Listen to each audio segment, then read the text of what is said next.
Hey everybody, it is 1:30 p.m. KST, Korean Standard Time. I'm in my living room. I'm a little bit hungover. I went out for drinks, got some soju. They got this new soju in Korea that is absolutely delicious that I would recommend if you ever come out here. The new Jinro soju. I don't know actually what the name of it is. Do you guys know what the name of it's like the blue bottle? You guys don't know either? You just asked for the Jinro soju. It's delicious. If you like soju. So I'm sitting here. I'm in my underwear. I mean, I got a shirt on. Okay. I mean, there's other people over here recording this. All right. I'm not a total pig. But a little bit hungover. I'm going to do this intro. This episode of the podcast was recorded. I think it was about 2 weeks ago. I had the chance to sit down and talk to ZombieGrub. She was out here for GSL versus the World. I was really excited to have her on. We had an awesome conversation. We talked about all sorts of stuff. Her history in gaming, her opinions about a lot of other older games, and what it's like to be a female in esports and in the gaming industry. I really enjoyed this episode. Before we get started, you guys are probably used to hearing this already, but if you can support me on Patreon, it's really appreciated. The money that we get there is getting reinvested back into the show. For instance, we might get to 100 Patreons already. We're going to get a camera when we do that. Other stuff in the future, I want to get additional mics so we can have like a nerd roundtable. You know what I'm saying? Like a couple of like imagine like the Avengers but with nerds. And they're all sitting here saying smart shit. Well, we can eventually get to that if we get enough support on Patreon. Think of it like a Twitch sub or something like that, or a Twitch donation. And if you can't, it's no problem at all. If you can't do that, it would be great if you could tell a friend about the podcast or subscribe on YouTube or give a good review. Anything is really appreciated. So that's patreon.com/tasteless podcast. And that does it for our intro. So let's go to that ZombieGrub interview. So you can't eat before a cast? I mean, can't is a strong word, but I prefer not to. I had this bakery. Well, I shouldn't say I didn't have the bakery. There was a bakery inside the studio for KSL, so I kept eating these really good pastries. And then 10 minutes into the cast, like Artos is just talking, I turn and look at him and have no idea what he had said because I'm in this food coma. Food coma. Mm-hmm. Yeah. Yeah, I actually find it's better if I almost don't eat anything. Yeah. If it's a long day, like a big event, to just not do like anything at all. No, I agree. And then eat at the end of the day. Yeah. Like I'll just avoid eating breakfast. Most of the time. Even if I think it's going to be a really long day. So, but I also I'm like a bored eater, right? So yeah. I'm actually like the more that I'm doing something, I realize that my appetite's actually not what I think it is. Yeah. So I can go 16 hours without eating if I'm just doing something and not feel too bad. But as soon as I'm like home alone doing nothing, it's like, it's been 2 hours since the last day. Time to eat again. Do you ever have it where you've been playing games for so long you have no idea that you haven't eaten or gone to the bathroom? So only time I've ever had that happen is when I'm on a losing streak in StarCraft 2. I'll turn off the stream and then be like, I can't be this bad, and I'll go back and play. Yeah. And then the second time was with World of Warcraft. I used to be. Oh, really? Just grinding? Yeah. I never got into World of Warcraft. I never got into MMOs. I don't know. I was talking to Melty and Ryan about this earlier. I don't know. I couldn't get into it. What drew you into World of Warcraft? That's a good question. So initially I was playing Final Fantasy 11 because I was a big fan of Final Fantasy. That's the MMO one, right? Right. That was the first MMO one. So I had to ask my parents for permission, it was so long ago, and get their credit card. And I was playing that and I was super bad at it. I had no idea how to play it. We get into a party and I'd be like, so we get each other's friends list or something. They're going to party again. And it's no, that's not how it works. And then my brother got the beta to World of Warcraft, and we were all big fans of Blizzard for a while. Excuse me, I don't want to. Yeah. We have the cat trying to drink ZombieGrub's water. Yeah, I just. That's actually funny. He doesn't do that with anybody else. I don't know. All right, I'm just special. Oh, you know what it is? I only drink out of the green cups for water. Everything else is tea or something else. So he's probably never seen water in one of those cups. It's funny. Anyway, sorry. What were you saying? So we were all big fans of Blizzard. Just me and my brothers growing up, and. Especially because Blizzard games were some of the only really good games that worked on Macintosh. It was I first. Okay, so that's a big difference. So yeah. You grew up in a house with Macs. Yeah, actually, yeah. Our family computer was definitely a Macintosh. Whatever. I don't even remember the year it was. And there was Oregon Trail on it. That was our family computer. So, and then I wanted to be an artist. So one of those stereotypical things is that they tell you to get a Mac if you're going to be an artist. So I had that, and I always like reduced like the amount of video games I could play. Yeah. So I played Warcraft, and then I had N64 for StarCraft because I didn't know the difference. I know it was better. That's so crazy. So you started StarCraft on the Nintendo 64. Oh, absolutely, yeah. A lot of people don't know that was actually on. They think it's a joke, like a I know, meme when you see the I know. picture, because that would seem to be impossible. But actually, yeah, a lot of people started. I mean, it is a meme, on basically. Yeah. Yeah, but we were like big console gamers, basically. And then like my brothers were quite a bit older than I am, so they got PC setups because then they could play in their own room without our parents interrupting them. So I was the console gamer. So anyways, my brother gets World of Warcraft, and he's like, you should definitely play this. You can use my account, which is really nice of him. So I get into that, and then I play it very casually for like straight up like a year or two, probably just very casually. I have no idea what I'm doing. I think 1 gold is a lot, and it's not. And then my friends get into it.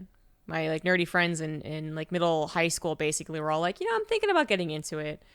So that kind of like jump started the serious undertaking of World of Warcraft. So I was into World of Warcraft for, I mean, probably like 8 years, something like that. And at one point I was even like a raid leader. Oh, really? I was in college. Yeah. It was like dinky little raid group. So I was the leader. I was the only one that really knew what I was doing. It was a fun time though, but I just never, the problem was that, you imagine someone saying I played World of Warcraft for 8 years, you must be like, oh, you're pretty serious about it. And it's like, that was actually a problem for me. Like my friends got super into it and they would just out level me. They would out gear me and I'd just be left behind. So that's actually what turned me off from MMOs for a super long time. Did you feel like you were in a situation where every Blizzard game that came out, that was just what you gravitated to? Because I know that's what happened to me for most of my youth. It was like, I started on Warcraft 2, and then it was only logical I'd then go to Diablo when that came out. And from there it was StarCraft. And did you have a similar thing? No, not really. Like I never got into the Diablo stuff. Like a ton of my my peers have. I was never a Diablo fan. So it was just a like perfect order of events where we got the N64, picked up Smash, picked up StarCraft for whatever reason. I mean, I guess I have to ask my brothers why they picked that up. And then Warcraft was the game I could play on Macintosh. So I played that. And then when StarCraft 2 came out, my brothers were actually like, oh, are you going to play that? I remember playing it. And I was like, I guess. But it was all because I was into Blizzard because of World of Warcraft, really. And that was it. What other games were on Mac back then? I'm trying to remember. I remember going to like, I think it was called Comp USA. It's not around anymore. But and then looking at the different games. Because there was a period where I think my mom, because I was at the whims of my mom and what PC she was going to pick. I thought there was, for a little bit, some debate on getting a Mac, and I remember being sort of panicked when I was finding out that all the other games couldn't be played on there. Were there Sierra games? Oh, you know what? I believe there were. These are like the King's Quest. Yeah, but I didn't play that Sierra game. There's another Sierra game that I played because I remember the logo. Was it one of those point and click? No, it wasn't a point and click. It might have been maybe like an Incredible RTS Machine or was it an RTS or a City Builder? Okay, yeah. Yeah, I feel like they made a lot of games. Yeah, exactly. So I mean, that was like one of the like nostalgic like '90s companies was Sierra. So I must have played some games there, but really I was just a console gamer. Like I identified as a console gamer and a PlayStation fan for so long. It wasn't really until I would say even when I was playing World of Warcraft, I didn't really consider myself a PC gamer. My brothers would buy all these other games on PC, and I would just basically have the 1 or 2 with Warcraft. And then otherwise, I was playing console because I was a huge fan of the Final Fantasy series and JRPGs. Which one did you start on? So technically, I started on Final Fantasy X. It came out on the PS2. It was a big deal. But that was your first one? That's the first one I played. I watched my brothers play. I feel so old right now. Okay. I watched my brothers play 8 and 7 at one point too. But then the one that actually got me like really invested into Final Fantasy and also like I don't want to make it all about like I was gonna say I don't want to make this podcast all about me, but I guess that's the point. Yeah. I'm like, make no mistake, ZombieGrub. This podcast is all about me, actually. No, please go ahead. I'm really curious. Final Fantasy VIII was what really got me into not just video games and Final Fantasy, but also like reading. So my parents never really minded that we played video games, especially me, because I was a very good student. And one of the reasons I was a really good student is because I learned to read and type so much better than anyone else in my grade because I played a bunch of video games that required nothing but either typing or reading. So when I played Final Fantasy VIII, it just like opened this whole new world for me, and that's why like people always be like, "Why do you like Final Fantasy VIII so much?" And besides actually liking the game, most people tend to lean towards 7. Is the big one that they like from that era. Yeah, I know. I actually like 7's like one of my least favorite, but it's out there. The first Final Fantasy I played was Final Fantasy 1. I mean that makes sense. I had a friend come over. It was on Nintendo. And it's so funny because it's almost impossible to go back and play like Final Fantasy 1 now. I know they have it remastered, but it's really grindy and the story is almost non-existent. Yeah. But I was so into it at the time. It totally blew my mind that you could have like different characters with different armors and weapons and spells, and you're trying to build your character up and level up. It was crazy to me. And then I remember being a really little kid. I think I might have brought this up in other podcasts. I had this friend who I went to school with, and he was in one of those houses where the parents were like never there. Okay. You know what I'm talking about? Sure, yeah. He had like several siblings, and so it was sort of chaotic, and there was lots of video games, and I would go over to his house for sleepovers, and he had a much older brother. Like the guy was in high school. I was in elementary school. His older brother was in high school, and I watched him play Final Fantasy VII, and I was completely blown away at the storytelling that they had gotten to. Yeah, for me it was 8 in the cinematics for 8, because that was the first time they really had that full motion video stuff. That was the first time they used motion actors, motion capture. So, did you watch G4 TV? Yeah, I did. I actually would come home every day from school. I was always angry. Just wait, to go back, G4 TV was supposed to be the gamer TV station in North America, but it was a very odd thing. They always tried to not make it about gaming.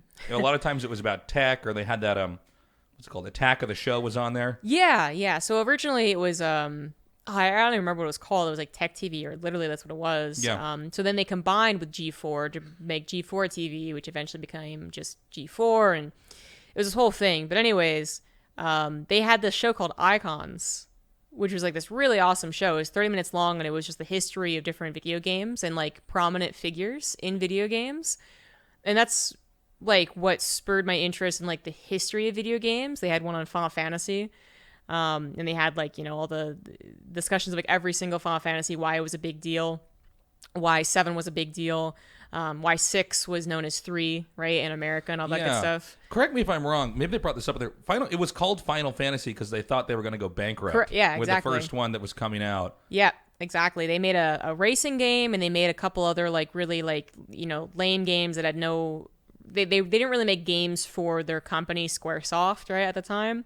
And then they were like, well, we're not making any games from these other guys giving us money, so we're just going to make our last game. And that's why it was called Final Fantasy. And then I think with Final Fantasy 3 in the States, but it was 6 in... Right, it was 6 in Japan because they didn't release the other Final Fantasies. Yeah. There was this weird thing in the Japanese market where they were constantly convinced that Americans did not want difficult games. Yeah. And we're going to... It was a very odd thing, but yeah, we have to water this down or simplify this because there's no way it would sell in the States.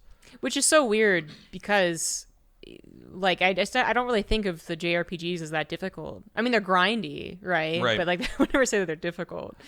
Yeah, I'm wondering why they didn't release the other Final Fantasies out then. Although I'm trying to remember, Final Fantasy 1 on Nintendo was not an immediate big boom success. Is that correct?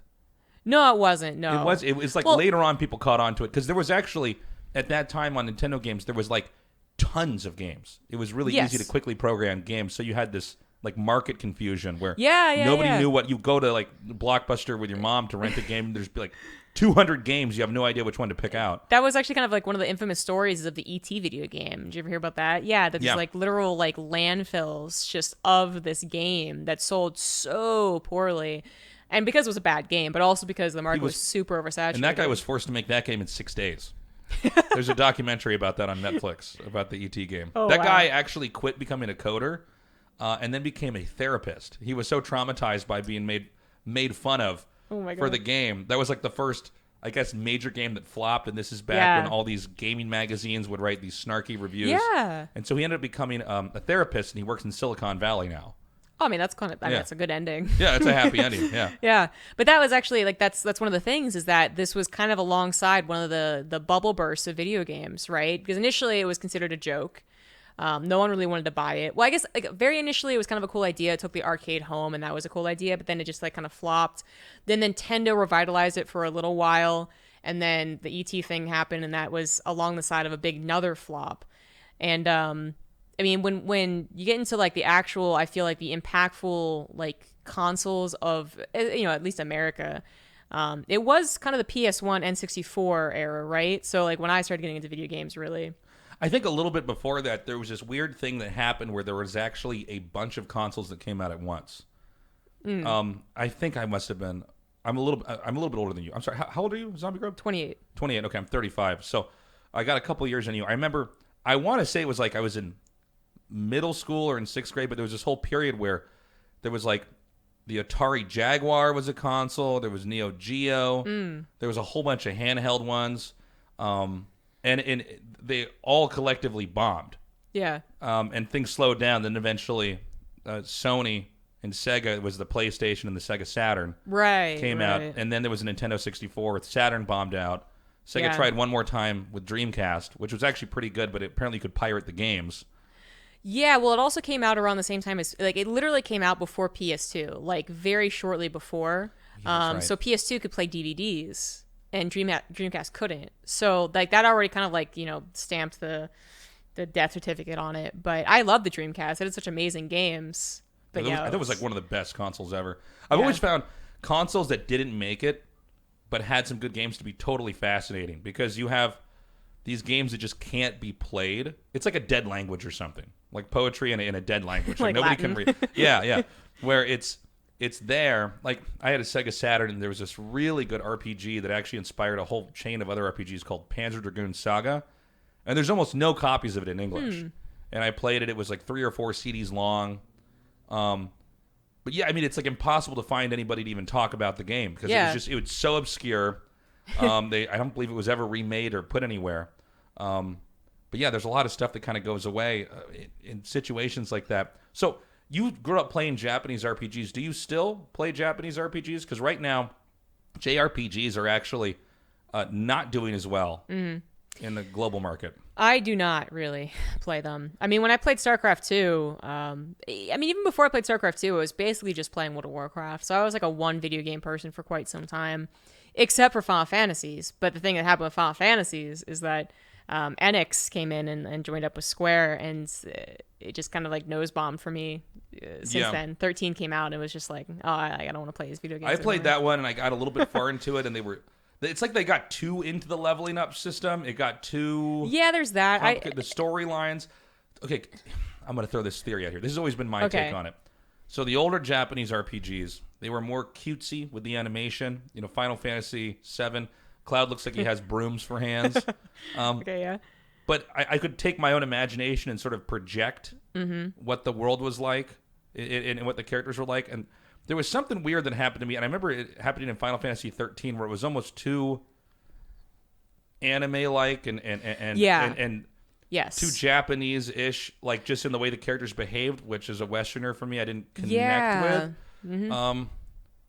And I just thought, I don't know. And I've talked to other people about this, and they've had similar experiences where I felt more in tune with Western RPGs once it got cinematic enough and there was enough dialogue. Yeah, well, I think just generally like RPGs of Western companies got much, much better. But also, I think this happened not just for video games, but also for like anime, which obviously have a lot of crossover for JRPGs.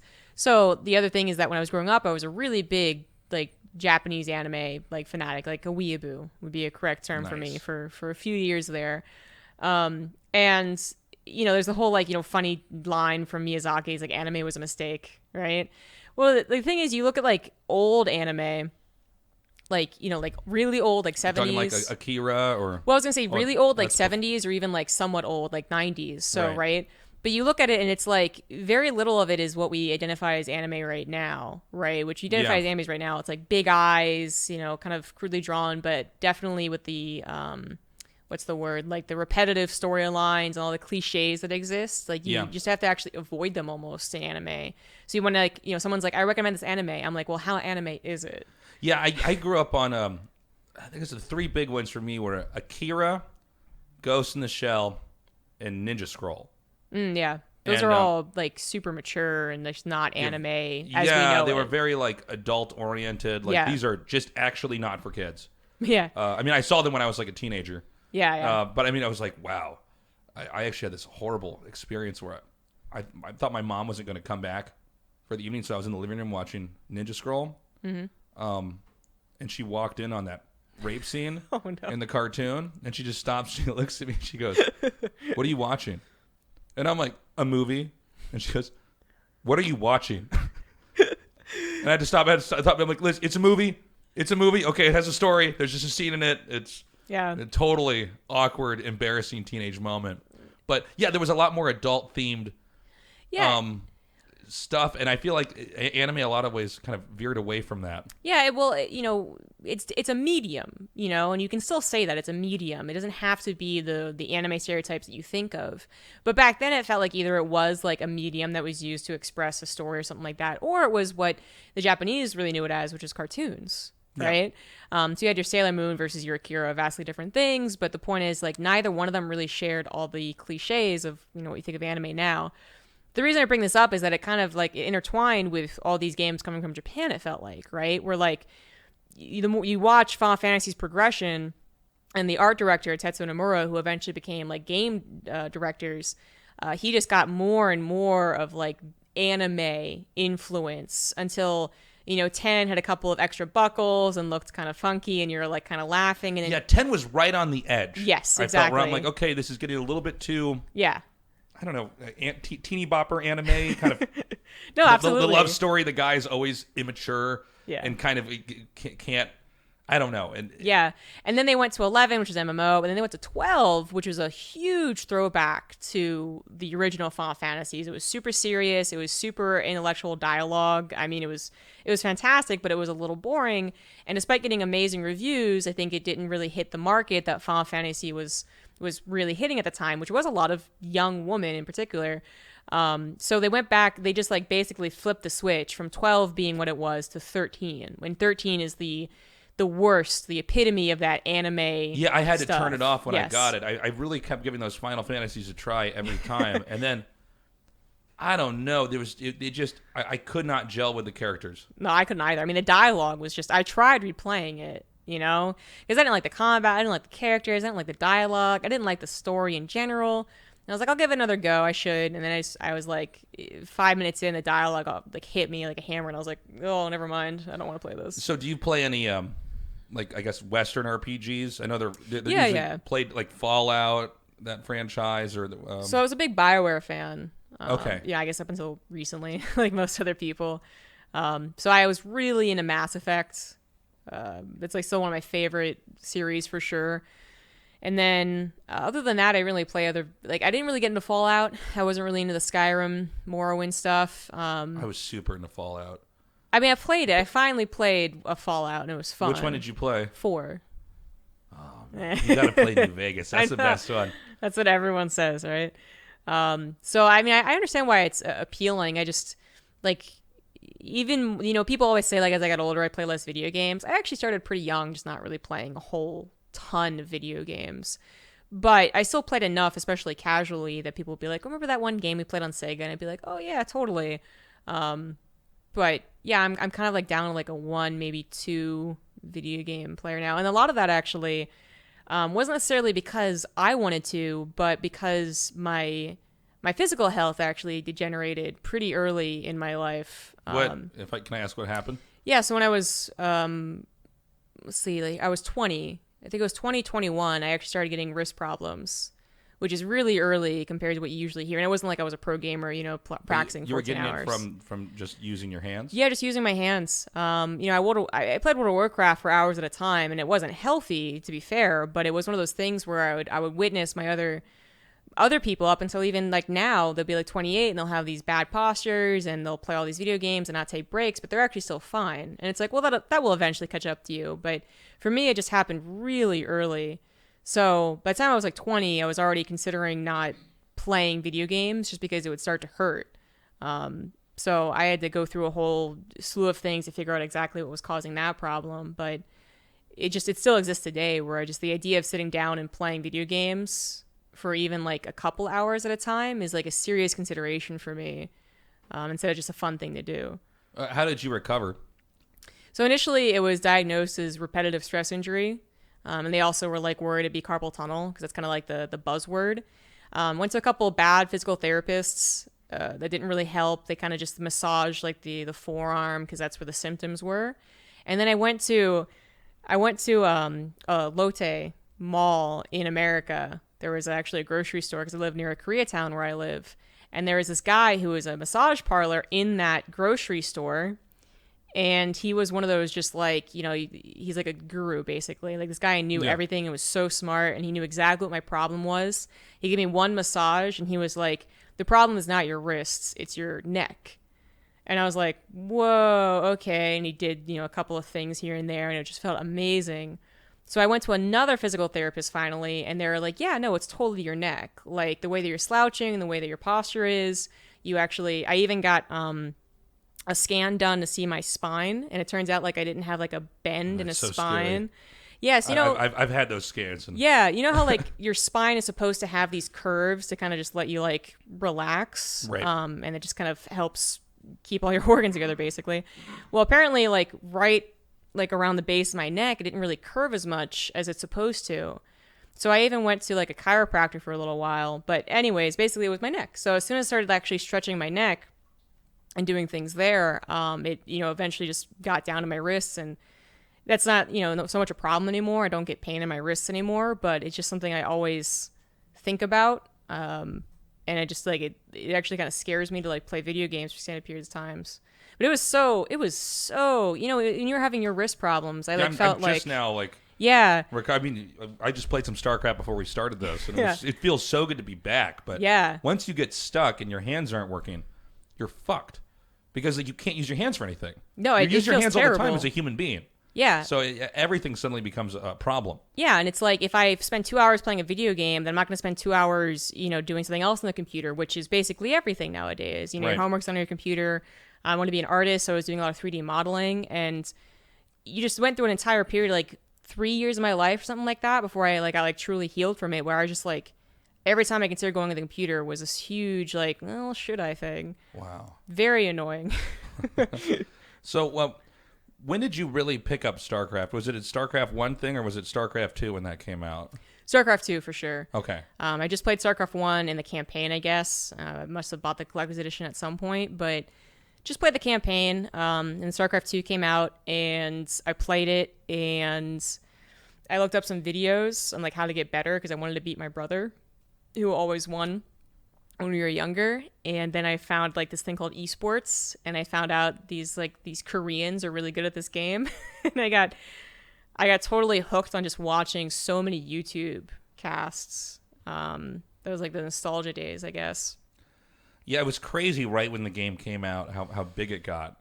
Mm-hmm. Because StarCraft 1 was always, it was like sort of known if you're like a hardcore gaming person, you were aware of this whole esports thing going on in Asia, but the States was always dominated by Counter-Strike and Quake and a lot of other games. So it was kind of crazy when the StarCraft 2 boom hit. So did you start watching, was that then Husky and HD and casts like that on YouTube? No, I actually started off watching this guy called Force Strategy. He's still a YouTuber. He just doesn't do StarCraft anymore. I don't think I've ever heard of him. Yeah. You know, it was actually quite influential, though, because it wasn't just watching his videos and like his build order tutorials. It was also, he had a clan in StarCraft 2. And remember that in StarCraft 2, when it first came out, you just really couldn't find anyone. You know, the chat system really sucked. The clan system pretty much didn't invite anyone. Interface was actually made by the Xbox Live people. The Battle.net, the whole, so there was...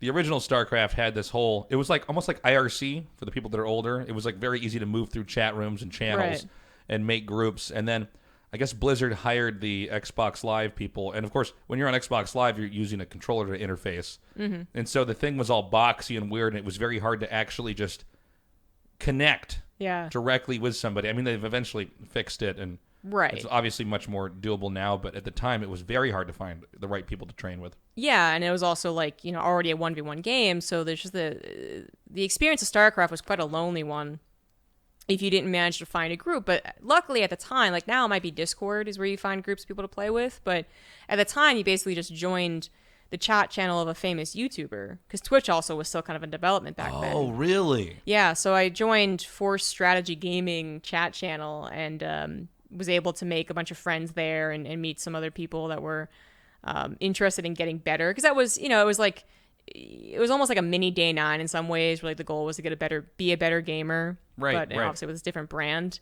So that kind of like launched me into finding like clans. Like I was actually part of the PMS H2O clan. If you remember that. I do remember them, yeah. Yeah. I was always like one of the better players of those groups, which kind of like spurred my competitiveness because PMS was only women, correct? Right, and their brother clan was H2O.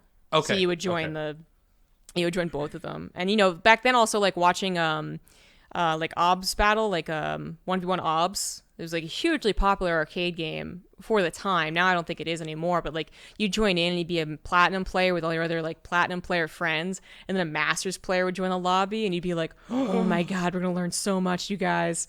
Of course, now you realize it's maybe not like the biggest deal, but at the time it was huge. But this is a little bit before Twitch was really a thing. I mean, I had this similar thing when I was trying to figure out who's good in StarCraft 1, because you had to get into a lobby. We had the old BattleNet, so it was easy to get into the channel, but then to get the player who's high-ranked, basically a Masters player, to let you watch them. Mm-hmm. And this is also before there was replays. So my brother and me would be scrambling to try to write down what we think the order of the buildings are to then figure out if we can test run it. Yeah. I got, eventually I found a Brood War group. So there was like in my area, so I live in the DC area, and like the kind of time that like my clans online were kind of dying out, I was able to find that there was one like in real life that used a PC bong like in America as a pretty regular tournament. So I finally got the courage to go down there, and like I was the only woman, but they were pretty friendly. And turns out like all these guys are basically just like Brood War elitists in disguise. Oh yeah. Like they played StarCraft 2, but they just really willing to play Brood War. So the first thing they took it upon themselves to do was to teach me Brood War and like the history of Brood War. So I learned all about that initial like catastrophe that was trying to watch games and trying to find games. And, like how much of a no-no it was to give out your replays. Yeah. Like, I just found it all fascinating. So I got into Brood War through that, like 2012. So when you joined PMS, that was, I want to say that was one of the first girl-only teams, women-only teams. Yeah, is that correct? Must be. Because I think like Live in Pink and them were like on that as well. Yeah. What motivated you to try to join that team, or was it because it was a group of women, or was it just like that's where you got offered, or what is that whole experience like? Because I wanted to pick your brain on women in gaming in general, and especially in competitive play, it is still very male dominated. So how did you end up getting on PMS, and was that helpful being on a women's only team? No, that's a very good question. I really don't remember it. I must have seen it like advertised somewhere on a YouTube video. I must have just clicked the link and like figured it out, because I don't really remember having such like a strong connection with it compared to like Force Strategy, where I met a lot of my friends, which we would continue playing StarCraft for a couple years even after they really stopped being interested in it. So I don't really remember why I got into it. And because the chat channel was also both, it was the guy and the girls stuff. I never got into the competition. It was never competitive. So you weren't going to tournaments or? No. I mean, at the time, I wasn't really interested in being competitive. And then at some point, kind of late 2011, probably after PMS H2O was done, like I really got interested in it and became Masters. I think like the one tournament I joined, I think I actually lost to Livy B, I think, in like 2011. And I was still like Diamond. So I don't remember how I got into that, but it didn't really... I'd already made other woman friends in other channels, actually. So, do you feel like it is you're discouraged culturally to try to learn games? I mean, at least growing up. I guess now it's a totally different thing because but in a community of people that. Oh, go ahead, please. Yeah. So even then, like it's actually kind of funny. People ask me like, do you think it's bad right now? And I have to tell them straight up that I'm in a very unique situation. I already basically like I swam through I swam through all the shit that is like all these guys demanding that I prove myself to them. And now I'm sitting kind of at like the top where like people know ZombieGrub and other people will defend me. But back then it was absolutely just a sea of shit that would try and I wouldn't like keep us down, but like that, it just would happen so naturally. As soon as someone learned in that 1v1 OBS arcade game that you were a girl and your friend was a girl, I mean, it instantly started. You know, it was like, wow, for a girl, you're really good. And it's like, oh, it feels good. Was that experience more of an online experience, or did you get it a lot in real life? I didn't really get it so much in real life. So then that's what seems to happen is that there's these unique, you know, pockets of girls usually who don't really have so much of the social effects against them, right? So a lot of times I'll talk to other women and their dads will immediately just disapprove. Whereas my dad was actually like, he approved of my video game habits. He tried to make me like very competitive, which another thing that happens with women, right, is they can be competitive in like cheerleading. And that's like actually what their parents will try and beauty steer them pageants, weird, towards. Yeah. And I actually grew up in an area that was kind of like stereotypical like that. We moved from an area that was not like, you know, beauty pageant area into an area that was absolutely, if you're a girl, you're wearing dresses, you're hanging out with the girls. I'm sorry, were you in Virginia then? Yeah, so now I'm from Virginia. Okay. And I moved from Maryland. So I moved to this this place that was at the time not very developed, and it was just all, I mean, like Stepford Wives type thing, right? Like the women all stayed at home and they raised their daughters in dresses. So at one point, you know, my vice principal actually called in my mom to talk to her about me because I was a total tomboy. You know, my mom would actually make me my clothes and it'd be like Power Ranger stuff because that's what I was into. And I was hanging out with the boys, and, you know, the vice principal was like, well, we're just worried that, you know, little Jessica might just grow up to be, you know, and the suggestion was that I'd grow up to be like a lesbian, I guess. Yeah. And my mom was just like, they got to get in there and stop that. yeah, right. So my mom just like, and she was also this other great role model that I had. She always worked. Her mom always worked. And she just like would not take any of that shit. So as soon as she was like talked about that, or like that I didn't wear dresses and I should be playing with the girls more, my mom was just like, you pay attention to your kid and I'll pay attention to mine, like, you know, shut the fuck up basically, and just like stormed out. And I think that is the unique experience. I can think of all the other girls that I was friends with in those years. This was elementary school and middle school, and so many of them grew up just thinking that like they had to do this one thing and not be competitive and get into makeup and all that stuff. And luckily, I mean, my family was very supportive, and then I also found another, you know, 4 or 5 other girls who were also very much like tomboys, not video games, but, you know, books or whatever they were. So I think I had a very unique experience coming in, and I'm in a unique position now. But when I generally look around, it's definitely all these effects that just make you like, yeah, maybe I don't get into video games. So I guess you have 2 different parts here, because there's the people that play games culturally that for some reason are threatened by women or don't think women belong there. And then there's also the kind of general culture you grow up in. Like I grew up in Kansas, in a suburb in Kansas City. And I mean, that's a place where anytime you go out, if you're not in work attire, you're in like the attire of your favorite sports team. You're in a Kansas City Royals shirt. You're wearing a Chiefs outfit. And it's just a place where they are obsessed with sports. And so even though there were some good gamers there, gaming was definitely sort of on the outside as far as like what mainstream people in Kansas City were doing. So I felt really discouraged by that. But I found that once I was able to find my niche online, it was much easier for me to excel and kind of cultivate my skill. But did you find, so you then found online there was still more pushback? Was that worse, and was that different in a way? It was actually pretty much similar to my experience with sports. As I said, my dad really pushed me to play sports, and that included male-dominated ones like football and rugby.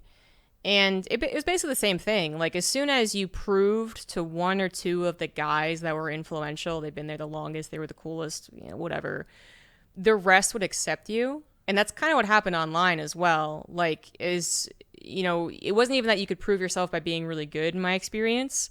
Oh, that did sometimes help. But more often than not, you got the whole like, oh, you're good for a girl. And then they tap out and you're like, well, all right. It was, okay, I proved myself to this one or two guys. I got the validation of the big YouTuber guy, once. And now I'm cool in everyone's eyes. It's kind of what usually happens. And that's what happened when I first did, commentary. Is I did one big gig and then kind of had to convince everyone that I was cool. And then notably the amount of like, who is this chick? What is she doing here? What is she playing video games for? All this other stuff stopped. Where do you think that suspicion comes from? Because I've always been kind of fascinated by this. Like I grew up playing games with my cousins. Almost all my cousins were girls. We'd play King's Quest and other games like that. I don't know. I mean, growing up, my first girlfriend, we would play console games together. So I was always sort of comfortable with the idea of women playing games. And to be honest, I always wanted to have a girl to play a game with because I went to all-boy Catholic school. You know what I mean? So women were like a total mystery to me until I got to college. But I've always been intrigued by this weird suspicion that some guys have about like, who is she? What are her motivations? What does she really want? Is she really good? Because it's very odd because you don't have this with other guys. I mean, it is interesting that and again, I don't think it's for all men, but there are some men who are either threatened or suspicious. Maybe they're of the belief that there's no way a woman could like this, and so you're some kind of an interloper. Yeah, I don't think I can really answer that. I think that goes actually a lot into like sociology and all that. Like just the idea of having our spaces. It isn't always like a gender to gender thing. Sometimes it really is like an age to age thing. Like, if you're in a knitting and you go over a knitting circle of like 50-year-old woman and you're a 20-year-old woman, that's already a little weird. If you're a 20-year-old guy, that's super weird. But just like having our like spaces and seeing it as like, yeah, people who intrude. I think for video games in particular, there's that whole idea that a lot of people who play video games, less so now, but in the 90s and early 2000s, is that you were the guy who was an outcast. You weren't the guy who played sports. You weren't the cool guy. So you found your little group, and then someone that you didn't recognize to be in the same problem, I guess, like having the same problem, tried to come in, which is really weird because you would think that people who would know what it's like to be ostracized for your interests would be the nicest group to go into, but it's almost like sometimes like a very drastic opposite effect where because you went through all that shit of being made fun of because you were the guy who was into video games, you also are now a little more on guard against the woman who's into it. And it's just like, where does it start exactly? I have no idea. I've also seen this. I think this has happened a little bit more with the internet and people being able to insulate themselves. Even though the internet opens up the world in a way, it also allows you to insulate yourself from a lot of stuff. Because I've seen this with both men and women where they really seem to be totally baffled by the other gender in a way that I think we never really had before. Yeah. I think back to like the amount, I whenever I talk to people who are like, no, like I was never affected by society. And like, you'll actually talk to people who just think that they're just not affected by, that they're free thinkers, that they're not 100%. Products of their environment or something. Yeah, exactly. And you're just like, like you don't want to be, but all of us are to a degree because we all start in a society when we're like 0 years old. And I'm thinking about reading of like this really popular series I really love called Wheel of Time. But even from the get-go, if you read that when you're a kid, like 13 years old in the 90s, it is literally that. It is like the woman on one side of the book and the men on the other side, and basically all their jabs to each other are like men doing men things, and then they walk off and do something else. And it's not too hard to see how much like that can be ingrained, like right subconsciously, of course. But I don't want to try and like explain. Well, I mean, it's a big undertaking. I mean, this is a whole fascinating thing because I think now esports has gone from being, at least when I was younger, it was completely obscure. Right. I mean, it would require a half hour of explaining to even try to get the legitimacy of it across. And then you have to explain, okay, no, here's what they're doing in the game. They're actually doing all these strategies, and this takes a lot of practice, and there's all these different regions of the world fighting. Now esports has suddenly really become quite mainstream. Yeah. I feel like I'm at the point where if I say esports, people actually, for the most part, tend to know it. Right. If they're sort of up to date with anything cultural. Mm-hmm. Do you feel that it is still hard for women to find a place in gaming or in streaming or in casting or in esports? Yeah. In general? Yeah, absolutely. Again, like it is kind of weird because I sit atop this throne where I'm mostly just considered chill and no one really thinks of me. Well, I can't say no one does, but a lot of people don't think of me as a woman. I am just this other commentator that does things.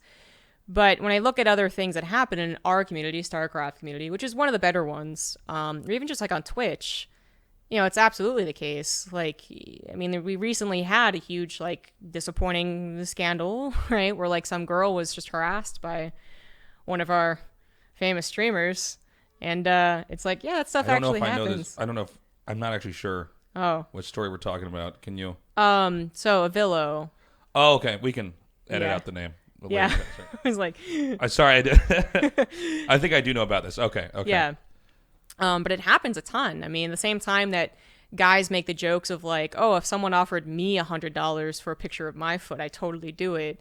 There's also the like, well, if you do that, then that guy's suddenly in love with you and he's going to send you a bunch of pictures and he's going to find out where you live and show up with handcuffs and just kidnap you. And it's like, I feel like a lot of people just don't think that far ahead because it's still one of those like, oh, that'll never happen. But it's like for girls, like it's a legitimate thing that I'm afraid of. Well, I mean, there's just this natural thing is that men tend to be bigger and stronger than women. So I think a lot of men don't appreciate that. Like, okay, this actually can be pretty scary. Yeah. If like I'm a tall, large guy. I don't generally consider myself in danger. Even in moments where technically I'm doing something that might be dangerous or like I'm in a part of town. Yeah. Like never mind being in Seoul because Seoul's pretty safe. It's about as safe as you can get. But I just tend to think I'm probably going to be fine. And I'm just probably not a target for violence necessarily. But yeah, I mean, it's a totally different world. Yeah. And you have to have all these kind of precautions as you go out there. Yeah. Not that the world is inherently dangerous or bad either, but it's you have to also... Well, yeah. To put it in more like a realistic perspective, right? Because there's going to be hundreds of people listening to this podcast going like, "No, that never happens." Is that let's try and put something that's a little less severe here and say that how you've talked about this. You have to put a boundary up because people seem to know they think they know us and we have no idea who they are. It's actually a small number of people, but every once in a while I'll have a kid who just like I've been nice to him and I've talked to him and I'm actually out with my friends or I'm on a date.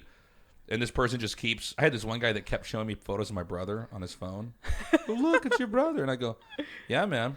That's my brother. I know. And then and then I kind of like try to turn. And then he'd come back. Look, here's another photo of your brother. I'm like, these are Google image photos of my brother.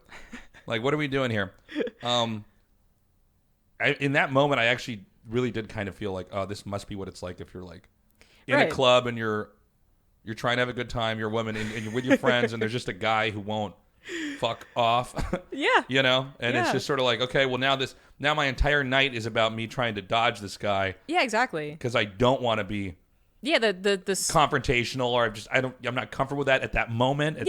No one really wants to be confrontational. Like you take away the gender thing and it still comes down to it that no one wants to have to navigate that complex scenario of eventually just being like, look, dude, I don't know you. But it seems to happen especially to women. So there's that kind of stereotype of a woman on Twitch streams who's very nice, and there'll be a guy that comes in that's literally like, like, wow, your feet smell amazing. And instead of like a probably normal response, just be like, that's fucking weird, dude. The woman's trying to be nice. She's gonna be confrontational. She knows that this is a potential viewer, blah blah blah. So she goes, oh, I like that's funny. Like you don't really know. Okay, haha. And she just like lets it go. And then that guy shows up at an actual convention or tournament or something, and suddenly is that guy that just like showing pictures of your brother, but even worse, he just actually wants to follow you everywhere. So the more I don't think that guy who showed me pictures of my brother had the intentions of sleeping with me or something like that. He just doesn't. He's not picking up on a series of cues where it's like, yes, okay, like I've given you my few minutes and now I'm. And that's the other level exactly as being a woman is that you always like are like, okay, when's it gonna come? Like when's the whole like, hey, you want to go on a date? Gonna come? And then you do see these things actually happen, and then people just seem to sweep it under the rug where like some chick was on a friend, whatever you want to call it, with one of her subscribers, and he like tries to turn the camera off on her. Like he tried to like turn the camera away. It's happened on Twitch. Oh, really? Yeah. And it's like it happens so easily actually to have those type of guys attached to you. And again, like, 99.9% of them are not going to end up being serial killers, of course, or whatever, but the amount of just like weird people that come to you as a woman is just, I'm going to go ahead and say that it's just drastically higher. Well, I think it has to be because excuse me, I'm a little bit congested today. No, it would have to be because even though, like, I'll take myself, I consider myself really social. Like, I can hang out with people. I can be around people for weeks and basically not tire of it. I eventually need to have some alone time, but really, socializing is not hard for me. But I do love playing games all day by myself. I cherish these moments where I'm just alone. All my errands are done. All my stuff is in a row. And so I can really hang out and do that. But there's all sorts of people that are also in gaming for reasons because they maybe can't socialize or can't, there's a lot of stuff they can't do. Yeah. It's a form of escapism. And then what you have is women who also take an interest. Suddenly these are guys who probably also haven't been dating. Right? And okay, it's a girl. Because when you think about it, if you're a guy that really plays games all the time, the ideal mate would probably be somebody who plays games all the time, too, right? And not somebody who doesn't approve of this or doesn't understand you. But then you have people who are just socially not put together, who are coming and bothering you. And the internet's funny in this way that it's brought everybody together, but a little bit too much. A little bit. Where yeah. I love that I can put this podcast out there and I connect with people, and then I can I can do a show in South Korea and give it to somebody in Sweden or in anywhere in the world, and it's fine and it works. But I guess there's also this weird element where you're suddenly really being pulled close to people where it can be uncomfortable. Yeah, absolutely, and that happens. Like man or woman, like, I've had, like, being around you, actually, I see it, like, literally I could witness these guys kind of getting a little too weird, but as a woman, it's a little more, it's not even a little more common, it is more common, and it's also a lot more threatening. Right. Do you think that there is good security at these events? Ooh, that's a good question. Gosh, I feel like, know. well, like, take BlizzCon. BlizzCon, I feel like is got very good security. I mean, I always feel well, yeah, comfortable. I know nobody's going to come backstage. Yeah, I never feel like someone's going to come in with a knife. Right. But there's nothing they can really do about someone being overpowered, and that's what's scary about it, right? Right. So, yeah, I don't know. I actually don't have much of an opinion on the security thing, but I've got to imagine it's pretty good. Yeah, I wonder because there's so many. Here's the thing, though, too. I actually think for the most part the world's pretty safe. Sure. I think when people talk about how dangerous it is out there, I say, well, actually, I mean, it's a really good time to be alive. Yes. We're just more connected now than ever. So there's a whole new weird set of problems. Hey, guys, it's Hungover Tasteless again. This is... hope you've been... Sorry, we're having a quick break here. I hope you guys have been enjoying this interview. We are taking a short break to thank our Patreon supporters that give us over $100 a month. These are the real heroes, okay? Charlie Cheever and John Kernicky, I love you guys. And Charlie Cheever, I haven't seen you in a long time. Hope I see you again. John Kernicky, I'm going to probably be seeing at BlizzCon coming up here. That's Avex, the great map maker. Oh, really? You didn't know that? Ryan didn't know that. So I really appreciate the support, guys. And if you guys can support us, if you like what I'm doing here, I know this is very different from what a lot of other esports people are doing. I know it's not a tournament. I know it's not like me streaming a game, but I'm trying to make something pretty cool here. And it's a way that you can consume something gaming, esports related, whatever it is. You can consume it in a different format. You can listen to it in your car or while you're walking your dog or you're going to the grocery store. So I hope you're enjoying this. If you can, if possible, as I always say, support us on Patreon. That's patreon.com/Tasteless Podcast. Is there anything else I need to mention? We good? Should we go back to the podcast? That's good? Mm-hmm. You know what? Let's go back to that ZombieGrub conversation. So you started out doing online casting, right? Was that originally a base trade TV? No, it was not. I started doing casting, just the story goes, like, I was with a friend and we were playing in a small tournament for, like, the prize money was, like, getting coaching by a Masters player. and we lost. So the next week we came in and we saw some guy was casting. We were like, that seems like really fun. Maybe we could do a good job. And we took it upon ourselves to cast a tournament, not asking anyone's permission, which is like a no-no, but it was a very small thing, and we didn't think about like taking the guy's job away or anything like that. So the commentator got mad at us, but the tournament organizer actually liked us and asked us to come back, and do more commentary. So that's kind of what it got started. And then I kind of got hooked on it as a way to learn StarCraft and then get into like clans and stuff, because I was interested in being like actually getting good at it and being a pro. So I would use commentary as a way to like finagle my way in there and get replays and stuff. This is literally the same thing for me. Oh, well, I actually just wanted to meet other pro gamers and get replays and get access and watch Koreans play in person. Yeah, so that's what I did, and I went to a bunch of like clan forums and would apply to be their community caster, and it worked for a couple different teams, and it was like a good learning experience. Eventually, I applied to this thing called the URTL, which was a decent size, like it was called the Underrated Team League. So it had a bunch of, tier 2, tier 3 clans and teams, and I applied to be a caster, and I got in. That's where I met Fear Dragon, actually. So this was back in 2011, and that was like my first big gig. So it was like 1,000 people maybe on a good day per match, but still like a decent amount. And that was consistent enough too that I actually got into it. I kind of got known to be a commentator. Around this time, I was also on like StarCraft Strategy, which was a team that had Neeb on it. Actually, that's where I met Neeb, although very briefly. And I was trying to be really good at the game, but then my wrist issues started up, and I just never really had the diligence to practice enough, even though I made masters and all that. So I just picked up more and more commentary because I couldn't play the game, and more people were starting to actually ask me to do commentary as well. So eventually, my first big breakout was on the MLG Community Cast, which again, back then, like you would get 5,000 viewers for 3 brand new Twitch streams. It was actually pretty good. So Axeltoss and Axelav were like, they really liked my casting, and they put me on a team with a couple of people that I knew and worked well with. And that's when I got like my first big break.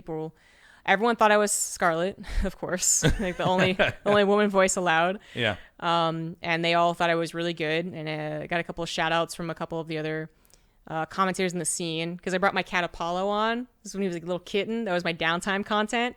And actually, one of the Korean commentators was watching and like took a screen cap of it. And of course, I screenshotted that into my memoir books. Yeah. To see him tweet about me. So that gave me an in to do DreamHack community casting, which was on my channel. So I bring in co-casters that I liked working with. So I did that a couple times, and then my official connection, I guess, to like the big guys in choosing casters would be WCS Europe. I don't even know what to call it anymore, right? Because 6 years ago, Challenger and qualifiers were so different. Oh yeah, no, it was a totally different. Yeah, it was operating in an entirely different way. Exactly, but it was basically WCS Europe Challenger. It was online. It was me, Penguin, Maddles, and like 1 or 2 other people, and I was consistently on there. And that was actually like a lot of people would watch that. So that's where most people like initially found out who I was. And then it was around that exact same time where Rifkin had messaged me to do a Go for StarCraft, I believe, finals with him. And it was the second time he messaged me, and I was one of many. He was desperate to get a co-caster, and I was the only one that responded. So that's how we did our first cast together. And apparently the community really liked it, so they asked me to come back on. And that's around the same time that I started doing more and more work for Base Trade TV. What was it like to go from doing online casting to eventually getting flown somewhere to do a live event? Because I mean, the whole setup is totally different. The fact that, you might be in your room doing an online cast and suddenly you're in front of an audience. Yeah, that's, it's a little muddled, right? Because Base Trade TV actually made, their own tournament, Hell It's About Time. So, and I also, because Axel... Did you say Hell It's About Time? Yeah, it's we Canadian? did. It was in Canada, exactly. I'll make sure I got that. Yeah, so that was my first gig I was doing the entire weekend in front of a crowd. But my first experience was actually Axel and Axetos liked me so much, they invited me to do a community cast of IEM New York in their studio at MLG. Gosh, 2012 was so different. And that was my first online broadcast, actually. So I kind of had the experience with like the lights and the, you know, the flashing buttons and the official headset and stuff there, which I think I did a pretty poor job at, but people were nice enough. Were you nervous? Oh, yeah, I was totally nervous. It's totally weird. When yeah. They're like, okay, 5, 4, yeah. 3. And then you're live, you're like, oh my God, I'm going out here. Okay. Well, and for me, like the thing that I always worried about most was how I appeared. You know, when I first did commentary and I was forced to use a webcam even, I was really nervous and I didn't want to. Not just because like, oh man, it's a woman, but just like I very low self-confidence. So when I was forced to go like actually on like actual camera, I was just so nervous and I thought I looked so dumb. But people were really nice, in control. Even like that was the first time like he seemed to like acknowledge me and he said I did a really good job. And it was like I was like over the moon. And that's when I guess I really started to love the idea of being a commentator, because that's basically everyone's goal when they start doing commentary. Even if they're doing it as a hobby, no one would turn down, you know, WCS, IEM, NASL, whatever it was back then job, because it feels so amazing to be in that official studio with a really professional co-caster, and then the crowd, when you can hear it, is also amazing. So I had all these like kind of like halfway experiences, right? There was that. There was Hell It's About Time. I did a Home Story Cup cast. Then we did a couple other things. And then Nation Wars was the first time that I was like officially flown out. Like they paid for my flight. That was in Paris, right? Yeah, exactly. That was the first time. And I was really nervous. But the thing is that I think this is true for a lot of people. I know Artosis says the same thing, but like, when I start talking about StarCraft, I forget that I'm nervous about myself. You know, I'm not going to come in here and say I was the best public speaker ever when I was in high school. No, I was definitely one of the shy nerds who didn't want to go up in front of the class. But through knowing what I was talking about with StarCraft, I gained more confidence, and now I can go up in front of a crowd of people and talk about things I don't even know. So as soon as I started casting StarCraft, I just relaxed and I wasn't nervous, and that was a pretty successful first gig. Was it difficult for you to adjust to working with a crew? I mean, there's also a lot of different types of crews. I've worked with some absolute dumpster fire production sets, and I've worked with ones where I'm like, wow, these are like the best in the world. But is that weird? Because I know when you're doing a cast from your home, you really are sort of in total control. Yeah. No one's going to come over and tell you, hey, ZombieGrub, don't do that. Or we're actually going to do this, or you don't get nitpicked as much. Yeah, you certainly don't. I mean, we certainly, like, you know, I had discussions with Rifkin, who's the person I cast with, you know, for the longest amount of time, about, you know, how to present the cast. But actually, Nation Wars was like this perfect introduction thing because it was so casual. I mean, Nation Wars was 2 or 3 years ago, kind of almost at the same level as like Home Story Cup in a lot of ways, right? Like, you were just totally casual. You came in t-shirts. I mean, we weren't drunk. We weren't drinking on the like on the casting desk, but it, you know, probably wouldn't even been that bad if we had. It would have been just like a fun thing to do. So there was really no notes. Basically, the only note I think we got was like play with the camera more. So that's why we started like doing like finger guns to the camera and stuff. And that was basically just like have fun. And that was already something that you're very comfortable with. I've always found those casts to be better when people are just actually having fun. Yeah. Do you feel like, I guess, would you agree, like, I like the way FGC casting is a lot of times, where it's like they're having fun, they're hype. I think some of the profanity I would probably just avoid because I don't think it helps that much. But I like the vibe of FGC casting more. I've always felt it's a better product until you're in the finals. And then when you're in the finals, it's got to be all hype. Okay. You know, I try not to goof around during that as much. But yeah, sorry, go ahead. Well, I do think a lot about commentary styles, and how to be like a better commentator and all that stuff. So I watch other video games to learn that. So I was watching the International, even though I don't really like Dota that much. And I will say that I really like the casualness of the fighting game community. I think the pacing of their commentary is overall just worse. Like, I'm going to come in here as a StarCraft like elitist for sure and say that StarCraft is the best pacing for commentary. That you can kind of have that time to joke around and have the exposition and also have the hype moments and also have the analyst. But isn't that the way that StarCraft is made? StarCraft is built to tell stories in. Whereas I think like fighting game stuff. I mean, I actually think occasionally they rush along a little bit too fast, like at Evo. Like sometimes I'm just shocked at how quickly they're swapping the players off and on the stage. I guess they get a lot of good game time, but I always think, oh, there's so much more you could do here with the stage or with B-roll or hype or you know, stats and stuff like that. But I've always found that StarCraft, just the way that it flows, allows for, I guess, more elegant commentary, more story building, more packaging in a certain way. Whereas I think fighting games, a lot of time, you're trying to sum up the meta, the history of the two players, and then you have two guys reacting and trying to get a read. Yeah. At the same time, these two players are trying to get a read on each other. The commentators, as experts, are trying to get a read on what's going on in this fight and translate it to the viewer. And that's absolutely the case. I think fighting games are really unique in that, you know, League of Legends, Dota, CSGO, I think we've all kind of adopted a similar structure of way we do things. And depending on the budget and the amount of commentators you have, you can do like more analyst stuff or have different desks and all that. But fighting games is still, I guess, very like low production, really. Like the amount of people working and coordinating is insane because there's so many things happening. But in terms of like actually looking at the finished product, it's not the same as looking at, you know, the NFL, which actually is like, you could compare Overwatch League to that. Like it's very polished. It kind of sums up those stories in a nice little package. But fighting game communities are just like, okay, we're like here to commentate this game and we're talking about the story and talking about the players and then we're done. Okay, we're talking about another game and their player and their story. Like just bing, bang, boom. What is your take on Overwatch League and the way they do it?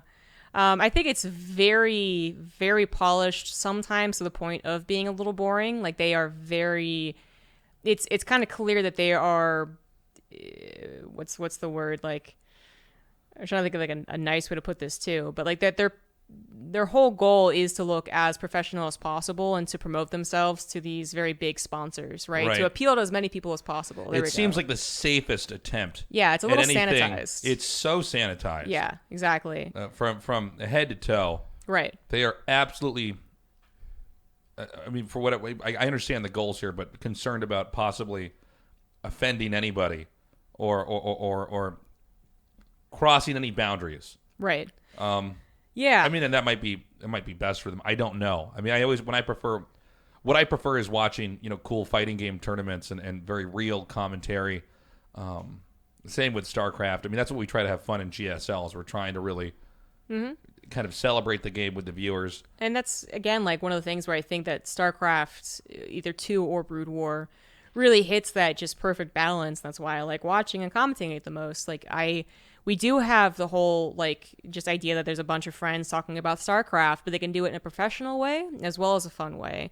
And we have the time to do it as well, both in the game as well as for the analyst segments, which the only thing I would say is that like my one critique would be for StarCraft stuff is that sometimes we don't really expand on the analysis stuff a lot because we are also kind of getting into the next game, right? Downtime is bad time. Yeah, the analysis desk is a weird thing because it's essentially a filler. Yeah. It is simply there to create content and not have a slide up that's counting down from 25 minutes until we're ready to go in the game. And so it's hard to also so many of these tournaments they get behind schedule. I mean, this happens where it's like the first 2 best of 5s. They took 5 hours. That wasn't anticipated, but it took and now there's all these other problems where this venue technically we're not legally allowed to be in at midnight. Yeah. So we need to power through this. We might have to figure this out when we get there. And so I think in moments like that, that's why you see limited amounts of B-roll because otherwise we have content that was made for and paid for that we can't put out. Mm-hmm. That makes sense. I mean, going like the opposite side of what we're talking about now is like Dota would be. I mean, they went from a desk with a host like Red Eye, for instance, and then they went to these I thought were the commentators at first. They were like, okay, we're headed over to blank, blank, and blank. There's 3 people around a small table, and they were actually the draft analysis commentators. Like that was their job. And then they went to the actual commentators, and I was like, it's like one of those Final Fantasy bosses where you keep thinking it's the final form and you're not sure if you're finally there yet. No, that's exactly what it was like the first time that I watched it. And then once I understood it, I was like, okay, I get it. Like drafts are very important in these types of games. But that's when I'm like, I think Dota, but this is what their community likes. So I can't even be, I can't really judge, but they love analysts so much more than like their play-by-plays and stuff. Well, I think what happens with Dota specifically is that it's almost like you have like those guys are doing the pick ban commentary. That's like two chemists trying to explain how these characters are going to interact or how they could interact. Depending on what's going on here, because there's so much to the game that is just that you can end up in the game and talk about what happened, but it's almost more important or as important to go back and try to get this there as well. I also think that might be a smart move to give commentators and casters more time to rest in between, because I think only just now are the publishers and organizers really starting to kind of figure out, okay, how much camera time is too much. Even if some people can do it better than others, what is realistically going to bring the most likely best product here? Mm-hmm. That juggling like that they have to do in general for that is actually very interesting, right? Like Overwatch League does it so that their one pair of casters has the slot there, the match for that day, and that's 4 days, I believe, a week. So they know 4 series they'll cast, and they'll just prep for those 4 series, right? So, but that can't really happen in StarCraft. Like you guys at GSL kind of have that as well, which is nice. But for a weekend event, for instance, that just won't happen. So you have this thing where you like, it's a lot about money a lot of the time. Yeah. But also is also a question of like how much screen time is good, how much do we want to use each of these, like what is our goal with the product, right? All these questions come up when you're actually developing a tournament. But, we're down to 5 commentators per event right now for like WCS. And it's like, that means we get a lot of time to try and work our magic and appeal to people. But it also means that we can't study, individual matches, and we can't be like the go-to person for this person. Like we actually kind of have to do all the jobs, including being both a play-by-play person and an analyst person, because there's not always enough commentators to go around and always fit play-by-play with analysis. Also, compared to a normal sports production, there's way less put in as far as like we don't have writers, we don't have statisticians. Yeah. I know when I was trying to get GSL, they kept saying we don't have the budget. You don't have any writers. And I said no. I said just don't hire anybody. Just anime and then let the cameras roll. We don't even need a producer if you don't want. Just have someone who hits buttons and this, track our voices onto it. And we still don't have writers. I mean, there's writers for the Koreans, and if we really needed something, we can get it from them. But obviously, nobody writes our jokes or analysis or anything like that. They'll occasionally give us some stat sheets if there's a really extraordinary statistic. But this is something that I'm curious if it's going to be sorted later on in esports, because a lot of times people don't appreciate how much the casters are actually doing almost everything. Right. I mean, obviously, there's still cameramen and sound people and stuff like that. But normally when you do a show, there's actually a lot more, I guess, help. Yeah, absolutely. I've done shows also where there's people that are there for quote-unquote help and they're not helpful. And that's really stressful, too, when you have somebody kind of micromanaging you in a weird way that just doesn't allow you to do anything that's going to make the show better. Yeah. Well, there's just like different styles of that's as well. Like everything could be top tier in terms of like, the food you get and the amount of attention that you get, and your job is very specific. But then if the producer is very like hands-on, that's actually just something that probably wouldn't work that well in StarCraft, right? That just gets more into the sanitizing of things usually. We get kind of more aggravated, I think, compared to like, I feel like I hear about League of Legends commentators for the non-Korean stuff, at least, because I don't know much about the Korean League of Legends scene, that they're definitely like more hands-on. Like they get a lot of attention from Riot, right? And they have to they have a lot of control over them and direction, and I mean for better or for worse, right? I mean, right. I think in some cases people actually need that. I've definitely watched some tournaments where I think someone needs to get over here and tell these casters that's what to point. do. Not so much in StarCraft, but I watch a lot of esports, Yeah. And then there's other times where, in my own experience, you have too many people meddling with you, and ultimately, like when the cameras turn on, I'm just going to start talking. There's only so much help I could possibly be given, or guidance, or adjustments that I can make. As long as I'm comfortable, I can probably do something that's going to be good. But it is a balancing act. It absolutely is. I mean, to have someone like. Because, apparently if you go to actual studios, like newscasters' rooms, right? Apparently the person in your ear just, like, talks nonstop. and you like have to like pay It's a attention little bit to so different many though, things. because for that they're constantly giving you live Yeah, absolutely. information. It is different. So yeah. you start to kind of master. Okay, there's a hurricane in Florida. We're going to go to that right now. And also, if you watch like a news broadcast, right, they have tons of commercials. Mm-hmm. It's insane. There's almost as many commercials as there is show. Yes. So it's like they basically come together, scramble, set everything up, put everybody together, run through it, take it down. Yeah. But I think in a lot of esports casting, it's sort of like you're trying to keep a spaceship afloat in outer space.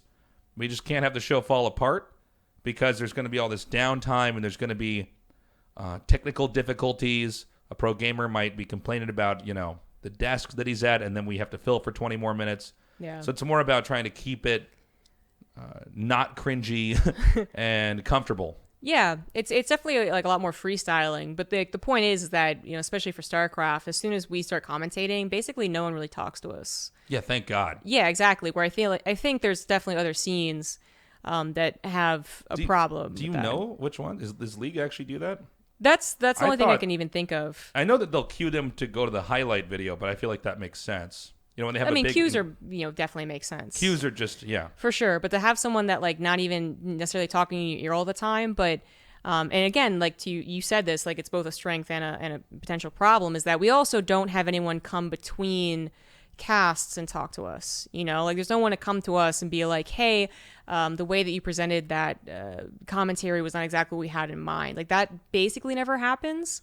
And that's, do you think that's good or bad? Well, sometimes I think that it could be bad, right? Like, I think it's not, it's not that shocking to hear that there's sometimes problems with, like, co-commentators, right? Like, sometimes something just, they're off that day, or one person's talking over the other one, or and then you want to have the maturity to be able to be like, hey, like, this is kind of a problem, but it also comes to sometimes a point where it's like, well, can that also be the producer's job, so that when we next have to cast, I don't have to awkwardly like think that I ruined your day or something like that.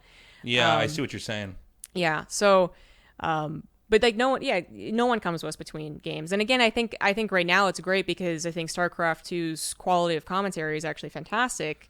So a lot of it is that we are doing the right thing most of the time, but also I think right I guess now, if you had a new game or something, there might need to be a little bit more. Yeah, because the direction would just be, totally different. StarCraft's commentary started kind of with you guys out here in Korea. You kind of set the tone that ended up working perfectly, but you went to a new game, and then you, depending on how much money gets invested into it as well, right? Like, you want a different product than what StarCraft might be doing or fighting games might be doing. It's also what the sponsors and the publishers are comfortable with. And it seems like a lot of times they're trying to avoid anything stereotypical gamer, which is also, it can become lame in a different way. But it is always like a balancing act, Yeah. I've always found, for me, if I get micromanaged too much in between sets, I just start to like not know what I'm doing. I start to second guess myself. But there's also been moments where I think it's definitely helped people too. I think it just kind of depends. Yeah. Well, it also, actually I think of one problem that existed where I wasn't micromanaged at all. This was a general kind of like, I like this thing, and I paid attention when this guy was talking. And so I internalized, I was like, okay, he likes when I do that thing. I'm going to keep doing it more. So I was actually told to be more, what's the word? Like, have disagreeing opinions on the desk. Like, I was actually told like that was something that our producer that can lead to a lot of problems. Sure, it can. Yeah. But the thing is that I remember I was told this along with like Maynard, for instance. So for Leipzig, we kind of played off the Showtime Namshar thing, where I was like the stats person. I was like, no, Showtime's got this. No way he's gonna lose. And Maynard was more of the like, no, I believe in my boy Namshar. And I remembered that was something that the show wanted. So I did it with Fear Dragon once, and I forgot to tell him that this. He's like, why are you throwing me under the bus, ZombieGrub? All these people are watching. Well, kind of where I was just like, I remember I was like telling him, because we were choosing between two players in Montreal, and I was like, you know what, I'm going to go really hard on this choice. You can go really hard on that choice. It's going to be great. And at the time, Fear Dragon was just like, oh yeah, okay, sure. I was going to do that anyways. Like, I was going to choose that guy. But I just didn't realize, like, it was like 5 months later, I'm talking to him about how, yeah, I was told like we should disagree like pretty strongly more. And he was like, oh, that's why you did that thing once. And I was like, oh yeah, like that just not like you weren't told the same thing, and apparently not. But I'm also like, I see now sometimes the critique of my commentary sometimes was like, oh, she just disagrees with her co-casters too much. And I was like, where does That's this a weird come one. from? Well, there's also a problem with trying to get too much feedback from the internet. Well, yes, Because that's true. I mean, there's periods where I've said something wrong or Dan said something wrong, and I have the choice to say, no, Dan, it's not like that at all. No, it's actually this, or I can just go, or it's like this or that, or or ignore the mistake and then transition out of it to make it not uncomfortable. But like, I'll give you an example. About every month, either Dan or me will get some long, either it's a series of like 10 tweets or it's a DM of a person telling us that don't worry if Tasteless is so mean to you, or don't worry if our toast is so mean to you. Yeah. I see you being bullied. I know what it's like to be bullied. And you don't have to take this. And the thing is, like, for Dan and me, there is never a moment in the last, in years, that I think that there was ever any off-air tension that bubbled up on air. Mm. Like, but people will see this, or they'll see us making jokes at each other. Right. Or, one of us feels more analytical that day, or whatever it is. But there's always this thing where people will watch this and start to see drama where there's not drama. Yes. And it's very fucking weird. I get it, though. I actually totally get it. You can have a whole bunch of different people see the same interaction completely differently. But it is fascinating. Yeah. Because with the internet being a public place, someone can post this complaint about you or critique or whatever they think it is. And then you have people that never even saw the cast chiming in, or that's then colored their opinions. Right. I think the late In Control, Jeff Robinson, was constantly getting targeted by this. I think he looked like a lot of the kind of the bully or the jock. He did not look like a gamer, and so people would then come after him, say, I know what you're doing. I think, no, there was never really any problem that anybody had, with Jeff. Everybody actually appreciated how fun he made the show look. Mm-hmm. But somehow you had a group of people that just didn't see it that way. Yeah. Or were uncomfortable or were threatened by it. Yeah. And that, like, it can be a scary thing have that direction, right? Going back to the original topic, is to have that direction, whatever it is, and then present yourself as that want, when maybe you yourself aren't necessarily that type of person, or you might come off looking bad, right? Like, maybe you disagreed with someone, but you didn't do it, joyfully enough. So it actually came off like you were, like, straight up disagreeing. So, there's just so many things that can be thought about when it goes into commentary. But for that specific thing, I actually was like, those are like the two instances I remember pushing the disagreement. Otherwise, I think I'm actually very agreeable, like, on the actual desk. But it is just like a one or two moments that seem to really stick in people's minds, right? Yeah. Then it's really hard to get rid of. They could watch two casts of you, pick up on something that you do, like, oh, she has bad Protoss knowledge or whatever, as an example. And then you could spend a year improving your Protoss knowledge, and it would take an entire year to convince that same person that you actually got better. Yeah, judgment's been made. Exactly. It is an odd thing, too, forums and stuff like that in general, where it's like, this is so public. Anybody with the internet can come on there and just read this. And yeah. A lot of times there's no... I personally am not of the belief that you respond to threads. I just don't. A lot of times I don't even read them, but... It is a very kind of unique and weird thing. We're actually getting a little bit short on time here, but what is coming up for you down the road? Do you have any other gigs you're doing? I know you're flying back. Mm-hmm. You're flying back home on Thursday, right? Correct. Yeah. Flying back home on Thursday. So I'll be doing the last Banshee tournament on that Saturday for the foreseeable future. And they'll be heading off to Montreal to commentate. It's not announced, but I assume that it will be before this is out. We'll find out. Yeah, so you'll see me there. And then that's actually kind of the most that I know for sure to have happen. So we'll see what the future holds. I look forward to it. Thank you so much for doing this. I know you're on holiday down here, so I appreciate you coming down here and hanging out with me and doing this podcast. It's a great honor to be on the Tasteless podcast, man. All right, guys.